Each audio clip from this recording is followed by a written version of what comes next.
हिंगोली जिल्ह्यातील वसमत तालुक्यातील मौजे आडगाव रंजे येथे प्रतिवर्षाप्रमाणे यावर्षी देखील श्री ओंकारनाथ देवाचा अभिषेक सोहळा 13 जानेवारी पासून सुरू झाला आहे।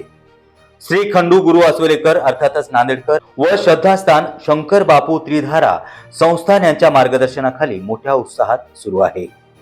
सकाळी 4 ते 6 काकड आरती, 6:30 ते 7 आरती, सकाळी 7 ते 8 अभिषेकाचा संकल्प, 9 ते 10 देवाचा अभिषेक आणि दुपारी 1 ते 2 प्रवचन, त्याचबरोबर दुपारी 2 ते 3 देवाची आरती, त्यानंतर महाप्रसाद आणि संध्याकाळी 7 ते 8 सामूहिक हरिपाठ आणि त्यानंतर 8 ते 10 वाजेपर्यंत हरिकीर्तनाचा कार्यक्रम सुरू आहे।